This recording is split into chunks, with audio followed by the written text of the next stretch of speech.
ষ্টুডিঅ'ত মই প্ৰণৱজ্যোতি বৰুৱা অচিৰে সমাধান হ'ব গুৱাহাটী বিশ্ববিদ্যালয়ৰ কৃত্ৰিম মানৰ সমস্যা। এই ক্ষেত্ৰত এতিয়া চৰকাৰৰ ফালৰ পৰা বিশেষ পদক্ষেপ গ্ৰহণ কৰা হৈছে। মন্ত্ৰী পীযুষ হাজৰিকাই আজিৰ দিনটোত বিধানসভাত ঘোষণা কৰিছে যে সমান্তৰালভাৱে গুৱাহাটী মহানগৰীৰ পাৰিপাৰ্শ্বিক পৰিৱেশ বৰ্তাই ৰখাত দীপৰ বিলখনো এতিয়া প্ৰদূষণমুক্ত কৰাৰ ক্ষেত্ৰত চৰকাৰৰ ফালৰ পৰা গ্ৰহণ কৰা হৈছে বিশেষ পদক্ষেপ। সবিশেষ এই মুহূৰ্তত লৈ অহাৰ চেষ্টা কৰিছে। গুৰুত্বপূৰ্ণ খবৰ এই মুহূৰ্তত জনাই আছো। অচিৰে সমাধান হ'ব গুৱাহাটী বিশ্ববিদ্যালয়ৰ কৃত্ৰিম বানপানীৰ সমস্যা। দীৰ্ঘ সময় ধৰি বিশ্ববিদ্যালয়খনৰ যি কৃত্ৰিম মানৰ সমস্যা আছিলে সেই কৃত্ৰিম মানৰ সমস্যা সমাধান হ'ব। চৰকাৰৰ ফালৰ পৰা বিশেষ পদক্ষেপ গ্ৰহণ কৰা হৈছে। অসম চৰকাৰে গ্ৰহণ কৰিছে বিশেষ পদক্ষেপ। উচ্চ শিক্ষাৰ প্ৰাণকেন্দ্ৰ গুৱাহাটী বিশ্ববিদ্যালয়খনৰ যি কৃত্ৰিম মানৰ সমস্যা সেই কৃত্ৰিম মানৰ সমস্যা অচিৰেই সমাধান কৰিব ৰাজ্য চৰকাৰে। সমান্তৰালভাৱে গুৱাহাটী মহানগৰীৰ পাৰিপাৰ্শ্বিক পৰিৱেশ বৰ্তাই ৰখা দীপৰ বিলৰ প্ৰদূষণমুক্ত কৰাৰ ক্ষেত্ৰতো চৰকাৰৰ ফালৰ পৰা বিশেষ পদক্ষেপ গ্ৰহণ কৰা হৈছে। এই ক্ষেত্ৰত আজিৰ দিনটোত বিধানসভাত মন্ত্ৰী পীযুষ হাজৰিকাই ঘোষণা কৰিছে গুৱাহাটী বিশ্ববিদ্যালয়ৰ যি সমস্যা কৃত্ৰিম মানৰ সমস্যা সেই সমস্যা সমাধান কৰিবৰ কাৰণে চৰকাৰৰ ফালৰ বিশেষ পদক্ষেপ গ্ৰহণ কৰিছে।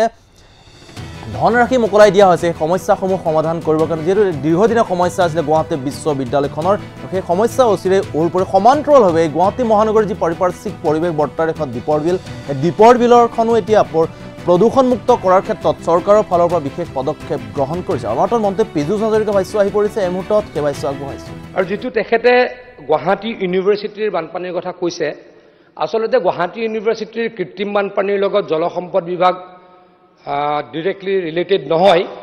কিন্তু মই আজিৰ পৰা ঠিক 2 বছৰমান আগতে এইখিনি সময়ত বাৰিষা আছিলে, মাননীয় মুখ্যমন্ত্ৰী ডাঙৰীয়াৰ পৰা এদিন এটা ফোন পাইছিলোঁ। তেখেতে মোক কৈছিল যে গুৱাহাটী ইউনিভাৰ্চিটিত খুব বেছিকৈ কৃত্ৰিম বানপানী হৈছে, তই এবাৰ গৈ পেলাই চাই আহিবি।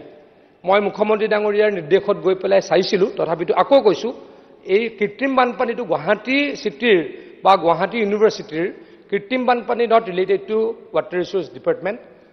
ইভেন দেন মই গৈছিলোঁ CM ছাৰে কোৱাৰ কাৰণে।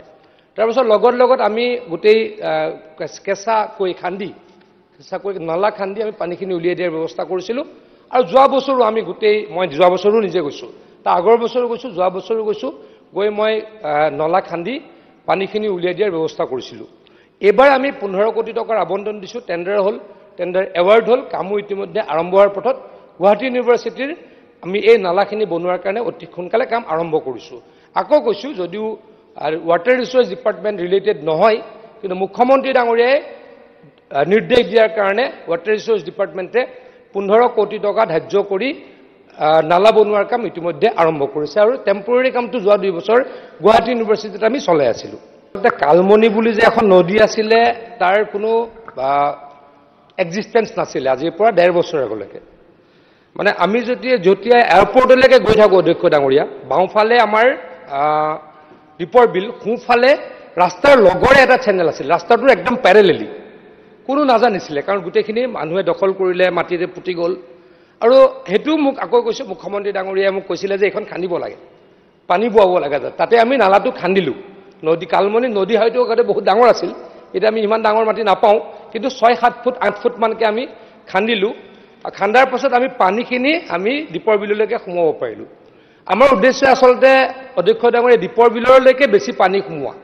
তেখেতৰ যিটো ছাজেশ্যন ডেফিনেটলি আলোচনা কৰিম, কিন্তু আমাৰ যিটো বৰ্তমান ইণ্টেনশ্যন দীপৰ বিলখনত আৰু পানী সোমোৱা, দীপৰ বিলখনত যাতে প্ৰদূষিত নহয় তাৰ কাৰণে ব্যৱস্থা কৰা। গতিকে তেখেতৰ নতুন এটা ছাজেশ্যন, যিটো ধাৰাপুৰ হৈ পেলাই ব্ৰহ্মপুত্ৰলৈকে উলিয়াই দিব পাৰি নেকি, এই বিষয়ে নিশ্চয়কৈ চিন্তা চৰ্চা কৰিম। ডেফিনেটলি অলপ পৰিণাম হ'ব লেণ্ড একুইশ্যনৰ, কিন্তু মাননীয় সদস্যগৰাকীয়ে যিটো আমাক পৰামৰ্শ দিছে সেই বিষয়ে নিশ্চয়কৈ চিন্তা কৰা হ'ব।